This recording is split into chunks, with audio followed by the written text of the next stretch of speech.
tens and even hundreds of billions more for treating our veterans. We must calculate that into the cost of this war. When you guys say deficit and debt, we're going to say Afghanistan. I yield back. Gentleman's time has expired. Gentleman from California. Mr. Speaker, I reserve my time. Gentleman reserves his time. Gentleman from North Carolina. Mr. Speaker, I would like to yield 3 minutes to the gentleman from California, Mr. Rohrbacher. Gentleman from California is recognized, pardon me, for 3 minutes. Here's someone who says billions of dollars and Afghanistan both. I rise in support of the resolution and in support of our military personnel who are putting their lives in jeopardy in Afghanistan. They are doing their duty for us, for which every American should be eternally grateful. Now we must do our duty to them. If our military is engaged in a dangerous mission that we believe cannot be successful, but for face saving, we are keeping them there, we are doing a disservice to our defenders and to our nation. The people of Afghanistan are as courageous and independent as any on earth.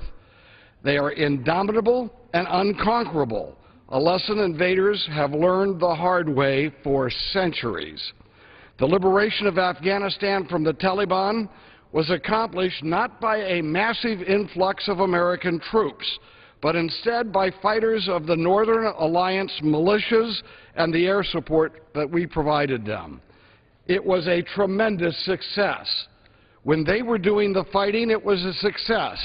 When we try to do the fighting all over the world, we lose. We cannot be a nation that occupies the rest of the world. We cannot be a country that sends its troops all over the world to handle every problem.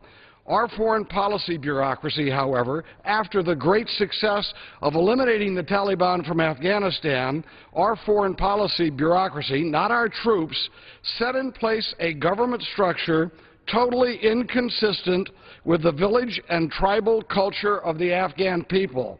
That is no surprise or information to anybody. Most of us understand that. They have a tribal culture there in Afghanistan and a village system. That is what works for them.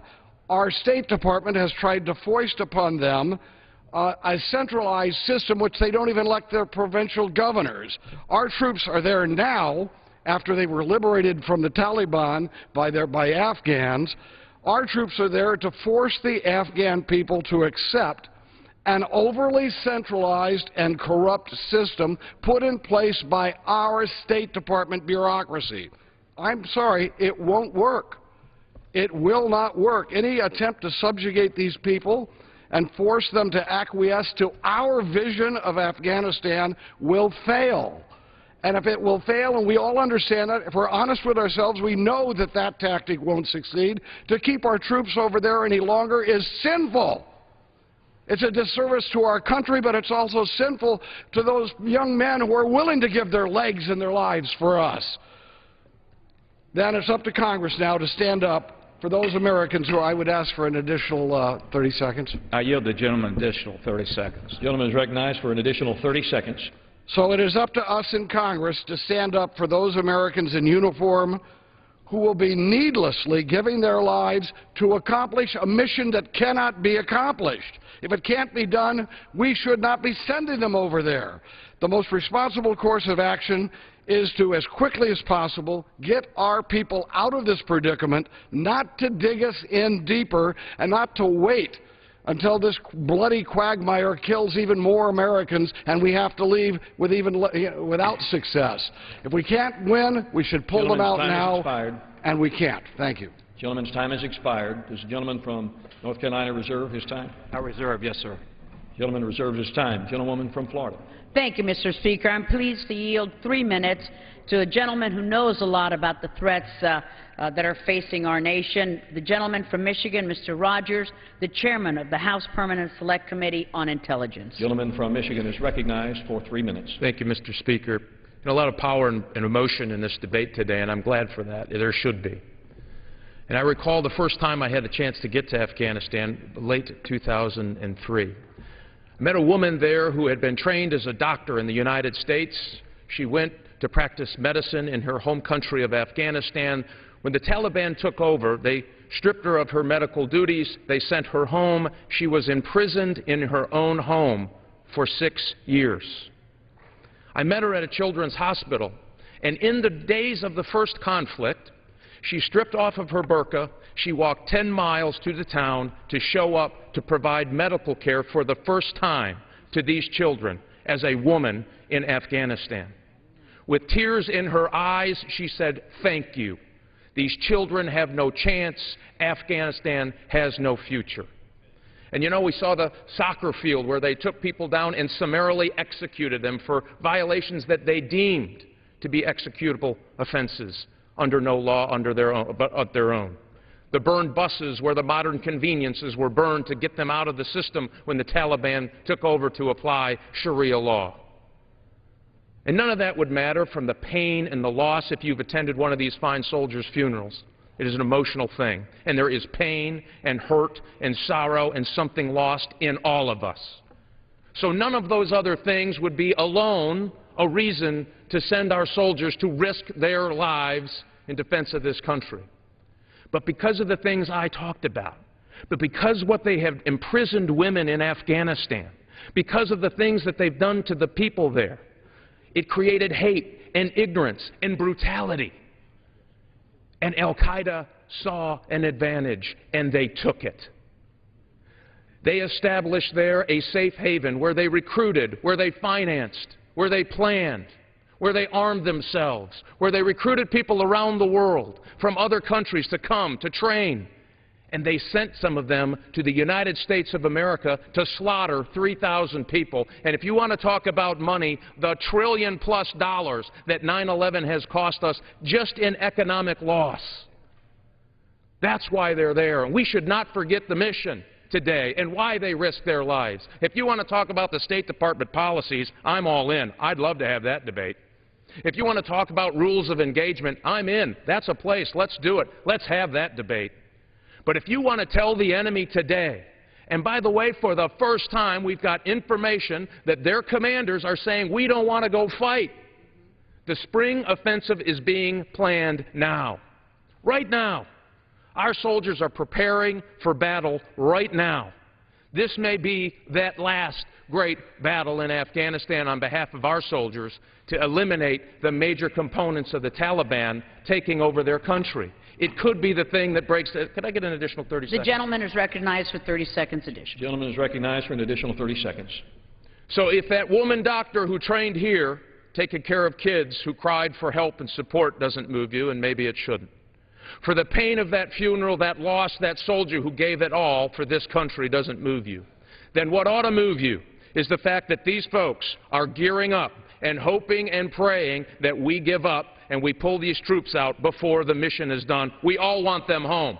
We want them done. We want them home with no safe haven in a way that we can continue to put pressure on Al-Qaeda and its supporting affiliates. And I yield back my time. Gentleman's time has expired. Does the gentlewoman from Florida reserve her time? Wonderful. Thank you. Yes, I'm sorry, Mr. Speaker. I do reserve the balance of our time. Gentlewoman reserves her time. Gentleman from Ohio. Ask unanimous consent to insert into the record an article, an alternate by Tom Engelhardt, which discusses the open-ended nature of the Afghanistan war. Without objection, so ordered. I yield to myself such time as I may consume. Gentleman is recognized. We keep coming back to 9/11. We're near the 8th anniversary of the invasion of Iraq, which had nothing to do with 9/11, and which was predicated on a lie. No weapons of mass destruction. The war in Iraq, or the war in Afghanistan, is based on a misreading of history. I mean, the Soviet Union understood that at hard cost. the occupation is fueling an insurgency. Now, Jeremy Scahill in The Nation points out that Taliban leaders have said they've seen a swelling in Taliban ranks since 9/11, in part attributed to the widely held perception that the Karzai government is corrupt and illegitimate, and that Afghans, primarily ethnic Pashtuns, want foreign occupation forces out.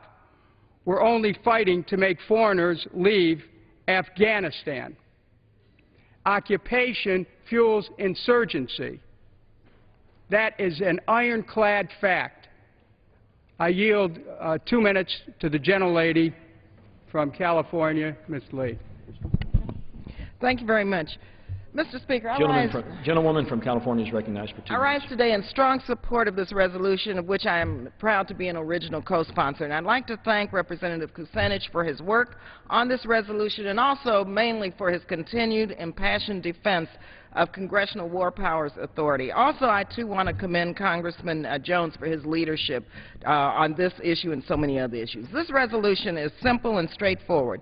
It directs the President to end the near decade-long war in Afghanistan and to redeploy United States Armed Forces from Afghanistan by the end of this year. Al-Qaeda is not in Afghanistan, and Osama bin Laden still has not been found. This resolution comes at a time when a growing number of members of Congress, military and foreign policy experts, and in particular the American people, are calling for an immediate end to this war. Enough is enough. Let me just say something. First of all, we've heard that polls are showing that nearly 3/4 of the American public favor action to speed up U.S. withdrawal from Afghanistan. Yes, the Congress authorized the use of force in 2001, which I voted against, because it gave the President, any President, a blank check to use force anytime, any place, anywhere in the world for any period of time. It was not a declaration of war, yet this has been the longest war in American history, the longest war in American history. As the daughter of a 25-year Army officer who served in 2 wars, let me salute our troops, let me honor our troops, and just say our servicemen and women have performed with incredible courage and commitment in Afghanistan. But they have been put in an impossible situation. It's time to bring them home. There is no military solution in Afghanistan. As we fight here in Congress to protect investments in education, health care, public health, and safety, the war in Afghanistan will cost more than $100 billion in 2011 alone. May I have another 30 seconds? I yield the gentlelady 30 seconds. Gentlewoman is recognized for 30 additional seconds. No one can deny that the increasing costs of the war in Afghanistan are constraining our efforts to invest in job creation and jumpstart the economy. Yesterday, I joined a bipartisan group of 80 members of Congress in sending a letter to President Obama calling for a significant and sizable reduction in United States troop levels in Afghanistan no later than July of this year. This debate that we're having today here should have occurred in 2001 when Congress authorized this blank check. It was barely debated. It was barely debated, and the rush to war has created not less anger toward the United States, but more hostilities. May I have 10 seconds? More hostilities, and it's not in our national security nor economic interest to continue. Thank you, Mr. Kucinich. I want to point out that for those members who are concerned about the finances of this government, U.S. debt soared from $6.4 trillion in March 2003 to $10 trillion. And Joseph Stiglitz, Nobel Prize-winning economist, and his associate Linda Bilmes pointed out that at least a quarter of that increase is directly attributable to the war in Iraq. As a result of 2 costly wars funded by debt, our fiscal house was in dismal shape even before the financial crisis, and those fiscal woes compounded the downturn. The global financial crisis was due, at least in part, this is a quote, to the war. Now they continue. The Iraq War didn't just contribute to the severity of the fiscal crisis, though. It kept us from responding to it effectively. So, my friends, finance is a national security issue. If we're broke, we can't defend ourselves. I yield a minute to Mr. Welch, a minute and a half to Mr. Welch from Vermont. Gentleman from Vermont is recognized. I thank the for gentleman. 90 seconds. I thank the gentleman. Mr. Speaker, my colleagues on the other side, America does have a national security interest in protecting American citizens from terrorist attack. But the question before us is this: is that national security interest being served by 10 years of nation building in the third most corrupt country in the entire world? Is our national security interest being served by sending 100,000 troops and $454 billion in taxpayers' money to a country where there are 50 members of al-Qaeda? Is it a winning and likely successful strategy when al-Qaeda simply moves where we aren't? They move out of Afghanistan into Pakistan, to Sudan, to wherever they can find a safe haven. Does it make sense to ask our soldiers and our taxpayers to sacrifice when our Afghan partner is so profoundly corrupt? And I mean world-class corrupt. $3 billion in pallets of cash moved out of the Kabul airport to safe havens for warlords. An Afghan vice president who flies to Dubai with $52 million in walking around money. When the U.S.-backed Afghan Major Crimes Unit tries to get Karzai to act on corruption, and Karzai gets his buddy out of jail. Yes, we have a national security interest in protecting America from attack, but this is a losing strategy. I yield back. Gentleman's time has expired. To the gentlelady from New York, Ms. Velasquez. Gentlewoman from New York is recognized for 90 seconds. 1.5, yes. Mr. Speaker, I ask unanimous consent to revise and extend my remarks. Gentlelady is recognized. I rise in strong support of this resolution. After 10 long years, $336 billion spent, 1,500 American lives lost, and thousands maimed, it is time to bring our troops home. Our servicemen and women and their coalition allies have performed valiantly. The United States has done everything possible to provide opportunity for the Afghanistan people and the chance for a democratic government there to mature and take hold. Afghanistan must now take responsibility for its own destiny. The fact of the matter is this: if now is not the time to leave, then when? Afghanistan has become the longest war in U.S. history, with a price tag of $100 billion a year. At a time when we are contemplating cutting services for seniors, educational programs for children, and tuition assistance for working college students, that money could be spent more wisely elsewhere. Mr. Speaker, too much of our country's treasure has gone toward this war. But more importantly, the cost in human life, American and Afghan, has been enormous. As the world's greatest democracy, what kind of message does this war send to our other nation? Do as we say, not as we do? It is time to make our actions reflect our words. Get out of Afghanistan now. Gentlewoman's time has expired. Reserve the balance of my time. Gentleman from Ohio reserves the balance of his time. Gentleman from California? I reserve. Gentleman reserves his time. Gentleman from North Carolina? Mr. Chairman, at the present time, I'd like to yield 5 minutes to the gentleman from Texas, Mr. Paul. Gentleman from Texas is recognized for 5 minutes.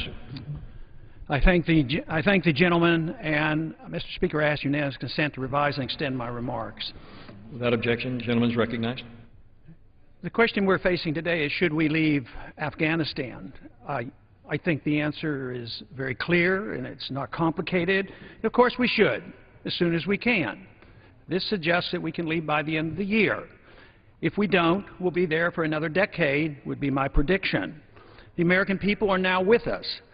a group of us here in the Congress, bipartisan group, for nearly a decade have been talking about this, arguing not to expand the war, not to be over there, not to be a nation building, and the American people didn't pay much attention.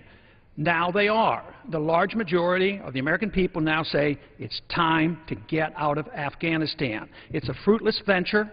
Too much has been lost. The chance of winning, since we don't even know what we're going to win, doesn't exist. So they are tired of it. Financially, there's a good reason to come home as well. Some argue we have to be there because if we leave under these circumstances, we'll lose face. It will look embarrassing to leave. So how many more men and women have to die? How many more dollars have to be spent to save face? That is one of the worst arguments possible. We're not there under legal conditions. This is a war. Who says it isn't a war? Everybody talks about the Afghan war. Was the war declared? Of course not. It wasn't declared. There was a resolution passed that said that the president at that time, under the emergency of 9/11, could go and deal with al-Qaeda, those who dealt and brought upon the 9/11 bombings. But al-Qaeda is not there anymore, so we're fighting the Taliban. The Taliban used to be our allies at one time when the Soviets were there. Taliban wants, their main goal is to keep foreign occupationers out. They want foreigners out of their country. They're not al-Qaeda. Yet most Americans, maybe less so now, but the arguments here on the floor is we've got to go after al-Qaeda. This is not a war against al-Qaeda. If anything, it gives the incentive for al-Qaeda to grow in numbers rather than dealing with them. You know, the money issue, we're talking about a lot of money. Huh? How much do we spend in a year? Probably about $130 billion, up to $1 trillion now in this past decade. Later on in the day, we're going to have two votes. We're going to have a vote on doing something sensible, making sense out of our foreign policy, bringing our troops home, and saving hundreds of billions of dollars. And then we also will have a vote against NPR, to cut the funding of NPR. There is a serious question about whether that will even cut one penny, but at least the fiscal conservatives are going to be overwhelmingly in support of slashing NPR, go home and brag about how they're so great fiscal conservatives, and the very most they might save is $10 million. And that's their claim to fame for slashing the budget. At the same time, they won't consider for a minute cutting a real significant amount of money. All empires end for fiscal reasons because they spread themselves too far around the world, and that's what we're facing. We're in the midst of a military conflict that's contributing to this inevitable crisis, and it's financial. And you'd think there'd be a message in the fact of how did the Soviets come down? By doing the very same thing that we're doing, perpetual occupation of a country. We don't need to be occupying Afghanistan or any other country. We don't even need to be considered going into Libya and where else. Fortunately, I guess for those of us who would like to see less of this killing, we will have to quit because we won't be able to afford it. The process that we're going through is following the War Powers Resolution. This is a proper procedure. It's call attention to how we slip into these wars. I have always claimed that it's the way we get into the wars that are the problem. If we would be precise and only go to war with a declaration of war, get with the people behind us, knowing who the enemy is, and fight, win, and get it over with, that would be more legitimate. They don't do it now because the American people wouldn't support it. Nobody's going to declare war against Afghanistan or Iraq or Libya. So we now have been so careless for the past 50 or 60 years that we have, as a Congress and especially a House, we have reneged on our responsibilities. We have avoided our prerogatives of saying that we have the control. We have control of the purse. We have control of when we're supposed to go to war, and yet the wars continue. They never stop. And yet we are going to be completely brought down to our knees. We can't change Afghanistan. People who are bragging about these changes, you know, even if you could, you're not supposed to. You don't have the moral authority. You don't have the constitutional authority. So I would say, the sooner, the sooner. Give him 30 more seconds. Gentleman is recognized for 30 more seconds. I would say the sooner the better. We can come home. This process says come home. Under the law, it says you should start bringing troops home within 30 days. This allows up to the end of the year after this would be passed. But this needs to be done, and a message needs to be sent. And someday we have to wake up and say, if you are a fiscal conservative, you ought to look at the waste. This is military Keynesianism to believe that we should do this forever. So I would say this is the day to be on record and vote for this resolution. Gentleman's time has expired. Does the gentleman reserve the balance of his time? Good job. Does the gentleman from I North reserve, Carolina? I'm sorry, excuse me. Gentleman reserves his time. Gentlewoman from Florida. Mr. Speaker, I'm so honored to yield 2 minutes to the gentleman from California, Mr. Hunter, a member of the Armed Services Committee and a distinguished combat veteran who has served our country honorably in Iraq and Afghanistan with the United States Marine Corps. The gentleman from California is recognized for 2 minutes. Thank you, Mr. Speaker. First, I was in the Marine Corps. I did 2 tours in Iraq and 1 in Afghanistan. I didn't do anything exceptional, but if anybody else has served in Afghanistan, I will yield to you right now. If anybody in this Congress who has served in a military capacity in these wars in Afghanistan, I'll be happy to yield to you. You might have taken a few trips over, and you can tell stories about families that are impacted who you know. You can talk about people who you know that have been impacted. You talk about those Marines and soldiers and sailors and airmen that we see injured at Bethesda and Walter Reed. But if you want to quote somebody, you can quote me. I'm in 223 Cannon. If you want to talk to a family that's been impacted by 3 deployments, 2 of my kids, all of them 10 or under, I have 3, 2 of them have been through 3 deployments. 1 child, my youngest daughter, has been through 1 deployment, the Afghan deployment in 2007. If you want to talk to somebody, feel free to talk to my family, because they understand what it's like. What they also understand is the reason that we're there. Less than 2% of America's population serves. The burden from Afghanistan is on their shoulders. It's on my family's shoulders. They know what's at stake. That's why they basically allowed me to do it. They allowed me to go to Iraq and Afghanistan because of the #1 reason that we're there. The #1 reason. And it's not to nation build. It's to make sure that radicalized Muslims stop killing Americans. It's to stop them from destroying this country. They want to murder us. Every single person in this room, every American, radicalized Muslims want to murder. That's why we have men and women over there right now fighting. That's it. There's no other reason for it. Nation building is a thing we have to do there on the side to get the people, the Afghan people, on our side. But what we're doing right now is we're taking out the enemy. And we have to trust General Petraeus. We have to trust President Obama in this case, that they know what's going on. He's the commander-in-chief, not us. We are not the commanders-in-chief. There's one of them, and it's the other side's president. So with that, once more, if you want to quote... The gentleman, an additional 30 seconds. The gentleman is recognized for an additional 30 seconds. If you want to quote somebody who's been there, feel free to quote me. If you want to talk about it, feel free to come to my office. And if you want to hold up pictures of families, hold up pictures of mine, because they've been impacted by it. But I thank the gentleman from Ohio for bringing up this debate, because what has happened is our side has cut defense by $16 billion in H.R. 1. If we're not going to support our troops while we're fighting, this type of resolution might need a look at later. I don't think now is the right time. So with that, I oppose the resolution, yield back the balance of my time. Gentleman yields back. All members are reminded that all remarks should be addressed to the chair and through the chair and not to each other. The gentleman from Ohio is recognized. I thank the Speaker. How much time does each individual involved in this have? The gentleman from Ohio has 10.5 minutes. The gentlelady from Florida has 16. The gentleman from California has 9.5. And the gentleman from North Carolina has 7.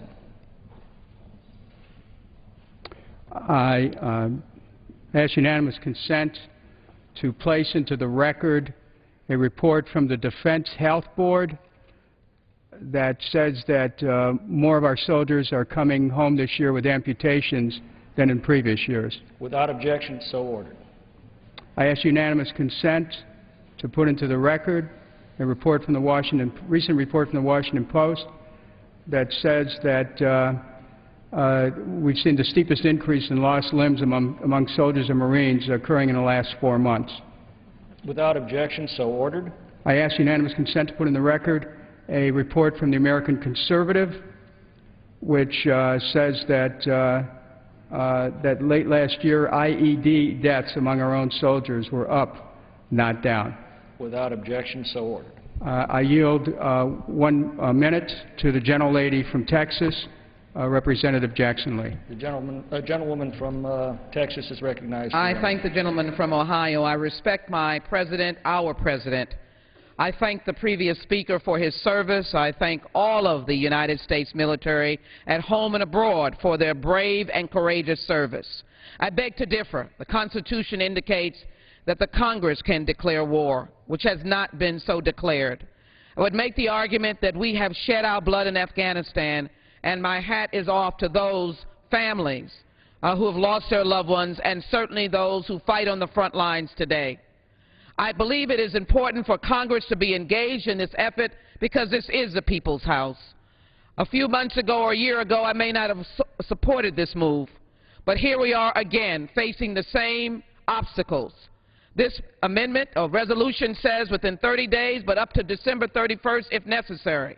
It is time now to push the Kabul government to be able to negotiate and engage. It is time to use smart power. It is time to let girls go to school, let leaders lead, and for our combat troops and others to come home. It is time to recognize that our resources are needed around the world.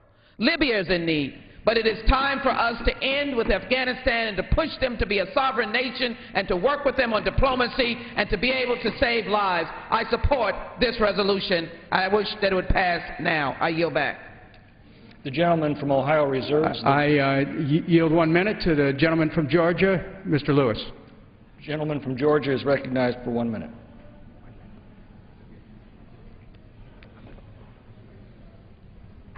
Mr. Speaker, I rise today in strong opposition to the longest-running war in our nation's history. I want to thank my friend and colleague from Ohio for introducing this resolution. War is not the answer. It is not the way to peace.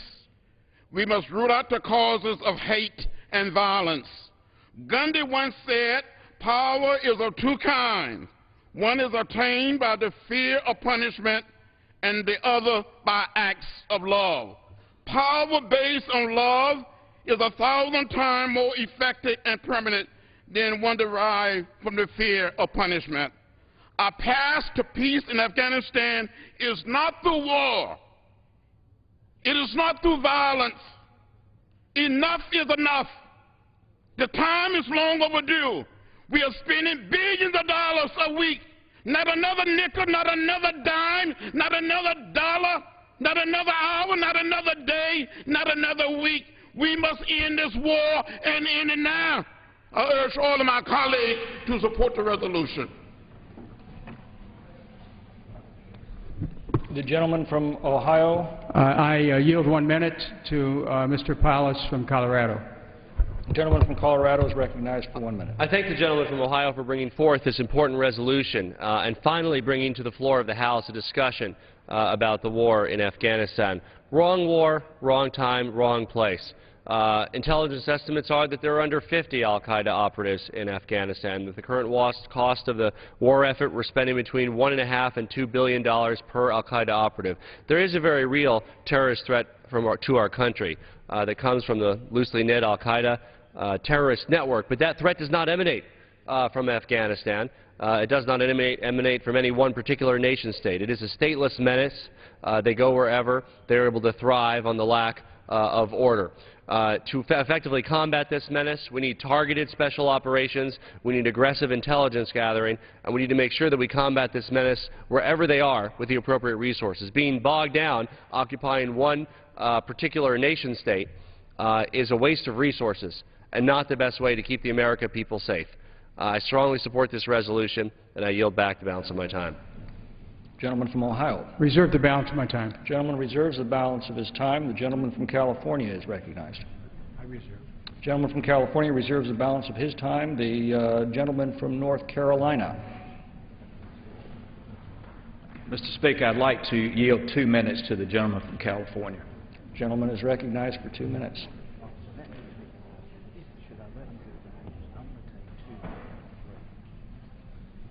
I rise in support of the resolution, and again, with great respect and concern for those people who we are sending overseas to defend us. If we don't think they can succeed, it is incumbent upon us to bring them home and as soon as possible. I was not in the United States military in Afghanistan, but I did participate in a battle in Afghanistan when the Russians were there. I went in with the Mujahideen unit and fought in the Battle of Jalalabad in 1988. I got to know these people of Afghanistan. Foreign troops will never conquer the people of Afghanistan. And yes, radicalized Islams did murder Americans at 9/11. By the way, most of them were Saudis. Most of all of them who hijacked those planes were Saudis. And Saudi Arabia still has the radical Islamic tenets that we're talking about that supposedly brought us into this battle. We will not succeed if we are planning to force the Afghan people to accept the centralized government that our State Department has foisted upon them. All we're going to do is lose more people. All we're going to do is have more wounded people and more of our military sent over there, because that's what they're telling us is the method of getting out. You get out, we have to have Karzai accepted. We have foisted on them the most centralized system of government that would never even work here, because we believe that local people should run the police and should elect their own local officials. If we don't believe that that system will work, and that's our plan, we should get our people out of there before more of them are killed and maimed.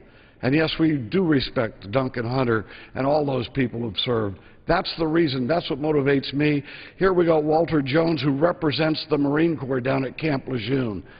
If they thought that they were defending our country and were going to save our lives, all of them would give their lives for us. But they're not on that mission. They're on that mission to get the Afghan people and coerce them into accepting a corrupt central government.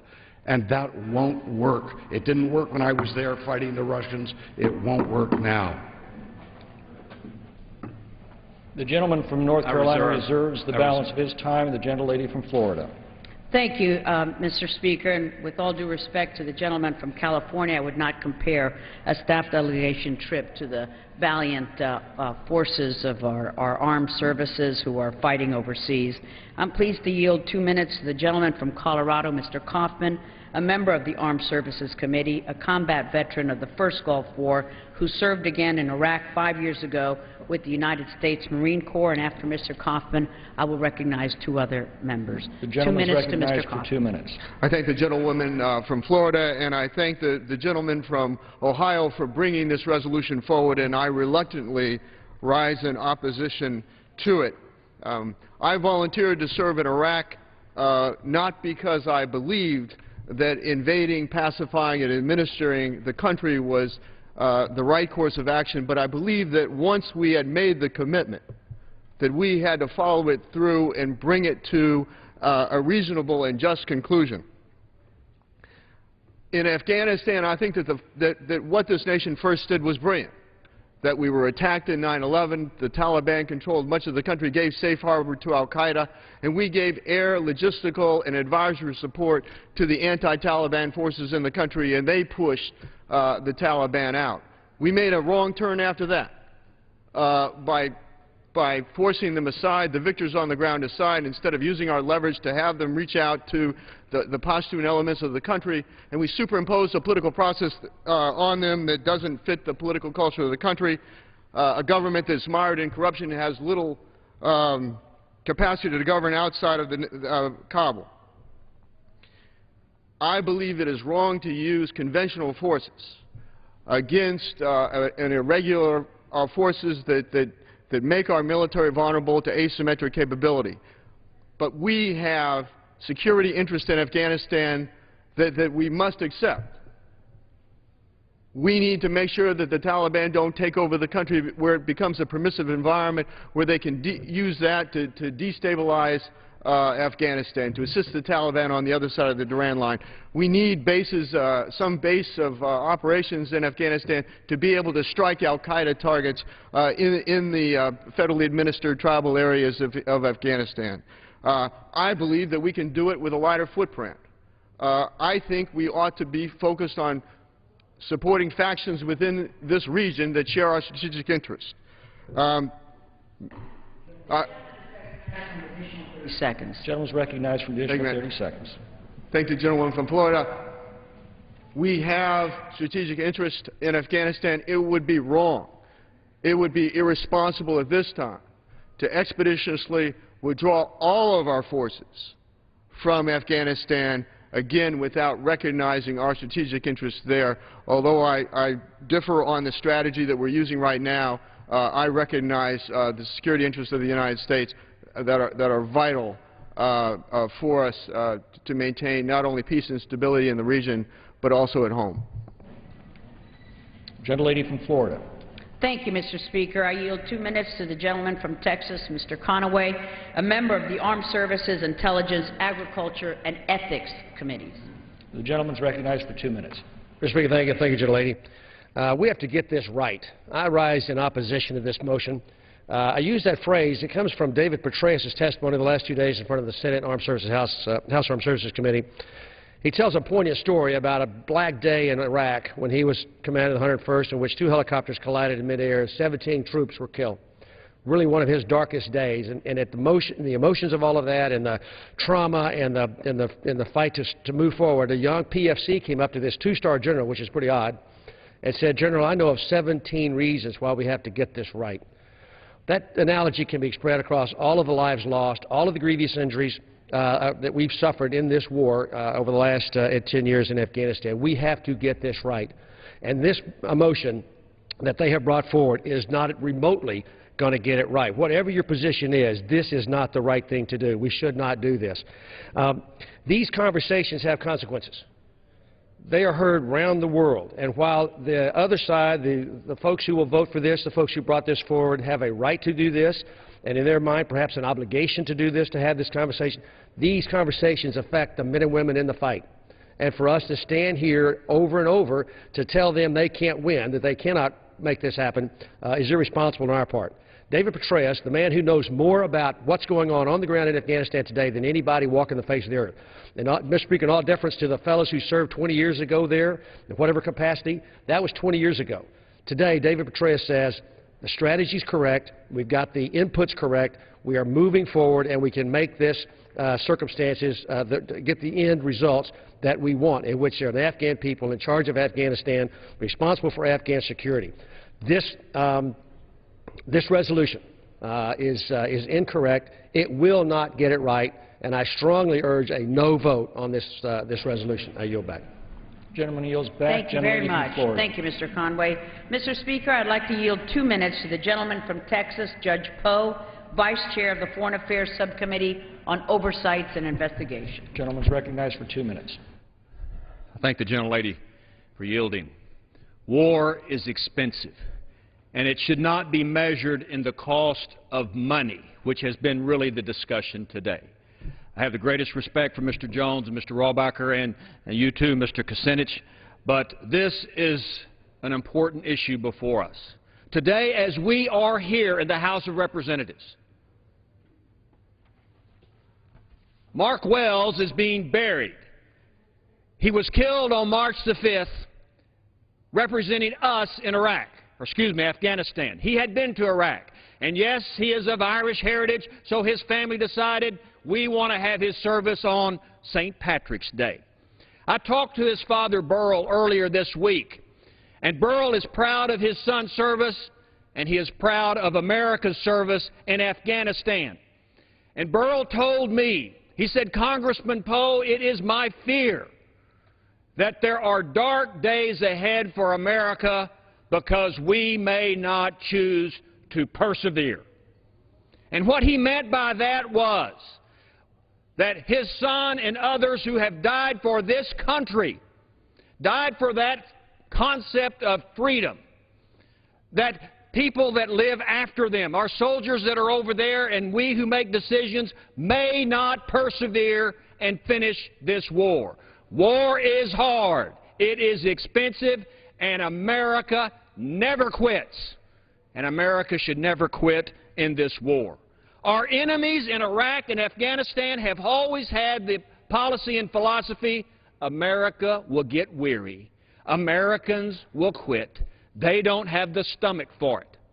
And we need to send a message to them and the rest of the world and to our troops that are on the front lines in Afghanistan today that we support them and we will not get weary. We will not quit. We will not give in or give up just because this war has been long. And that's just the way it is. Mr. Speaker, I'd like to reserve the balance of our time. The gentlelady from Florida reserves the balance of her time. The gentleman from Ohio. I ask unanimous consent to put into the record an article from the National Interest, which states that many U.S. and Western troops cannot leave their bases without encountering IEDs or more coordinated attacks from insurgents. Without objection, it is so ordered. I ask unanimous consent to insert into the record an article from Cato at Liberty's website entitled America's Aimless Absurdity in Afghanistan. Without objection, so ordered. I ask unanimous consent to put into the record an article from Truthdig, published on Alternet, entitled Afghanistan, Obscenely Well-Funded but Largely Unsuccessful War Rages Out of Sight of the American Public. Without objection, so ordered. I ask unanimous consent to put into the record an article published on Alternet entitled Totally Occupied 700 Military Bases Spread Across Afghanistan by Nick Turse and TomDispatch.com. Without objection, so ordered. General Petraeus and others in the administration continue their PR campaign. Overwhelming evidence is proving their upbeat assessments of our strategy is false. A recent article by the Los Angeles Times cited a report released by the Foreign Affairs Committee in the British Parliament that concluded that despite the optimistic appraisals we heard from some military and official sources, the security situation across Afghanistan as a whole is deteriorating. Counterinsurgency efforts in the south and east have allowed the Taliban to expand its presence and control in other previously relatively stable areas in Afghanistan, unquote. I yield 1 minute to the gentleman from New York, Mr. Charles Rangel. The gentleman is recognized for 1 minute. Without objection, so ordered. This afternoon sometime I will reintroduce my bill calling for a mandatory draft, making certain that every young person has an opportunity one way or the other to serve this great nation of ours, whether we're talking about in our schools, our hospitals, or just to provide some public service. But the main part of this bill is that the President, when he asks us to declare war, or however we get involved in these things with loss of lives, we got to have these people that come to the wells and explain how we have to get involved, we have to fight, we can't give up, to see whether or not if their kids and grandchildren were mandated that they would have to go into these areas and put themselves in harm's way, how soon it will be before we take another look at this. Let me congratulate Mr. Kucinich for allowing our priests, our rabbis, our ministers to recognize that we're talking about human lives being lost because of our concern about oil in this part of the world. It hasn't got a darn thing to do with our national security, and I just hope and pray that one day we will be able to say we know we made a mistake and withdraw from this type of thing now and for the future of this great country. Thank you for this opportunity. I reserve the balance of my time. The gentleman from Ohio reserves the balance of his time. The gentleman from California. Does the gentleman from California reserve the balance of his time? He does. The gentleman from North Carolina. Speaker, I reserve at this time. Gentleman reserves. Gentlelady from Florida. Thank you, Mr. Speaker. I'm pleased to yield 2 minutes to the gentleman from Maryland, Mr. Bartlett, the chairman of the Armed Services Subcommittee on Tactical Air and Land Forces. Gentleman's recognized for 2 minutes. Without objection, so ordered. Thank you very much for yielding. If our only reason for being in Afghanistan was to deny sanctuary to al-Qaeda, I probably would have asked time from Mr. Kucinich and be speaking from the other side. Because when we are successful in Afghanistan, that will not have denied sanctuary to al-Qaeda, because they will simply go over into Pakistan. If not there, they'll go to Yemen and Somalia. If we left Pakistan now, or if we left Pakistan before victory in Afghanistan, we will have sent a message to the world that their suspicions are really true, that all you have to do as the United States is make it tough for them and they will pull out. We did it in Beirut. We did it in Somalia. It is absolutely essential that we win here, or our credibility is gone forever as a major player in geopolitical things in the world. A second good reason for staying in Afghanistan is that if we can have a fledgling democracy there, that will send a very powerful message to the Middle East, from which most of the world's oil comes. A lot of upheaval there. A stable democracy in Afghanistan would be enormously important. Beyond denying sanctuary to al-Qaeda, there are very good reasons for staying in Afghanistan until we have victory. Our young people there are doing an incredible job. I just came from there a bit over a week ago. We can succeed there, and I think we must succeed for the two reasons that I mentioned, and I yield back. Gentleman yields back. Gentlelady from Florida. I thank the gentleman. Mr. Speaker, I'm honored to yield 2 minutes to the gentleman from New York, Mr. Gibson, a member of the Armed Services Committee and a decorated combat veteran who ended his 24-year military career as a colonel in the United States Army. The gentleman is recognized for 2 minutes. I thank the lady. Thank you, Mr. Speaker. I rise today in opposition to the resolution. I served in Iraq when it was hard and unpopular, and I thank God I live in a country that had the intestinal fortitude to see it through. You know, this year we're going to complete our objectives in Iraq, and the remaining 48,000 troops that are there are going to come home. There's going to be a small contingent, about 150 or so, that are going to move underneath the embassy. But we'll have completed our objectives, and Iraq will be stable and friendly. Now, Afghanistan is different from Iraq, but our approach should be similar. The surge has accomplished its primary aim, to seize the initiative from the Taliban.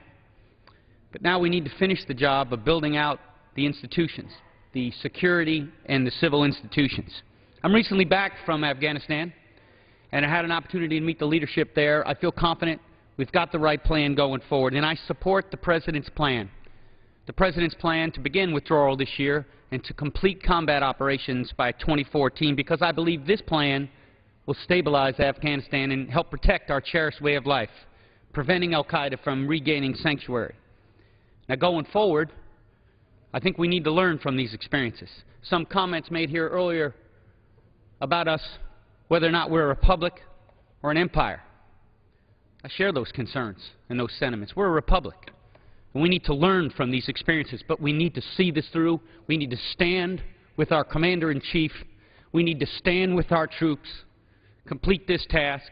And then finally, let me say that I join all today on both sides of the aisle who honor our servicemen and women who have fell in the line of battle. We pray for their souls. We pray for their families. We remember those wounded in battle, those who bear physical scars, those who bear no physical scars are emotionally scarred. We pray for them. We honor them. And let me say this, that going forward, the gentleman is recognized for an additional 30 seconds. And that going forward, that this body, whether it be this issue or any issue, that this body and that this country shall be worthy of the sacrifices of our servicemen and women.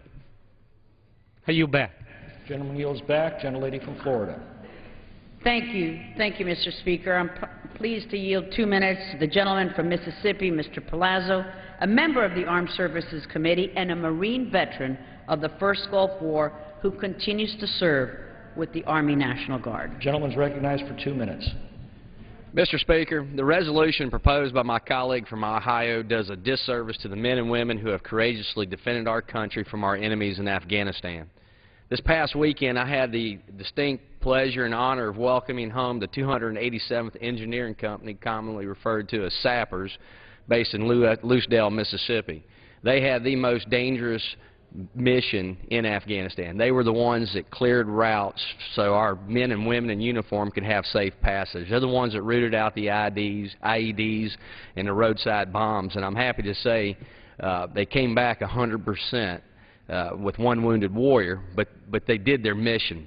While they were obviously overjoyed to see their loved ones again, the soldiers I spoke with were good to go with that mission and what they had accomplished. They fully understand that there are those who want to indiscriminately kill and maim Americans, and we would rather take the fight to them overseas and abroad instead of having them come to our backyard, to our schools and our playgrounds. Just yesterday, I had the chance to speak personally with General Petraeus after his testimony before the House Armed Services. General Petraeus after his testimony before the House Armed Services Committee. And again, as a Marine veteran of the Persian Gulf War and currently serving in the Mississippi Army National Guard, I know firsthand what good military commands look like. And General Petraeus is a great leader, a professional soldier, and someone whose opinion I respect very much. He quoted, based on this resolution, his quote was, "The Taliban and al-Qaeda obviously would trump this as a victory and a success. Needless to say, it would completely undermine everything our troopers have fought and sacrificed so much for," quote. Mr. Speaker, Congress's constitutional responsibility is to ensure the courageous men and women in our armed services have the tools and equipment and the training to do their job and come home safely to their family. Our warfighters don't need armchair generals in this Congress arbitrarily dictating terms that will cause irreparable harm to them and to the national security of this country. I urge my colleagues to oppose this resolution, and I yield back. Gentlelady from Florida. At this time, we'd like to reserve the rest of our time. The gentlelady reserves the balance of her time. The gentleman from Ohio. Could I ask the Speaker how much time is remaining for each individual here? The gentleman from Ohio has 5 3/4 minutes. The gentlelady from Florida has 3.5 minutes. The gentleman from California, 9.5 minutes. And the gentleman from North Carolina, 5 minutes. I'll yield myself 30 seconds. Gentleman is recognized. Spending on the Afghanistan war is rising at an accelerating rate. Over just 3 years, in a period of 3 years, 2010, 11, and 12, we will spend 45% more on the war in Afghanistan than we did in the preceding 8 years. $336.9 billion versus $231.2 billion. This is an example of out-of-control federal spending. If Congress is serious about being fiscally responsible and about cutting the federal budget by 3 figures, then cutting spending on the out-of-control $100 billion a year war in Afghanistan must be a serious consideration.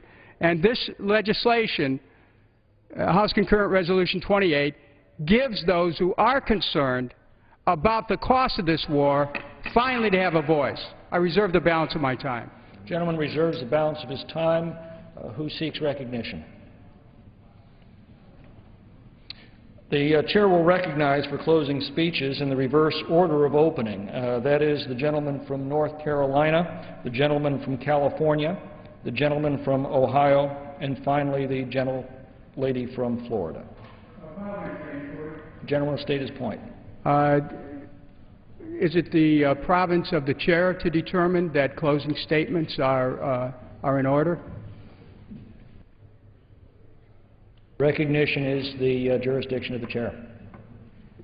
Recognition, further parliamentary inquiry. Well, recognition is the jurisdiction of the chair. Does the chair have the right to determine that closing statements are the order of business here?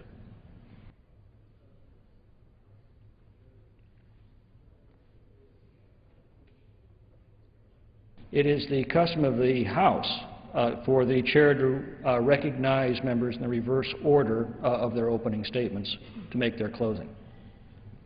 Further parliamentary inquiry. Does the chair have the ability to direct individual members that they are to give their closing statements? May yield their time to another member at their discretion.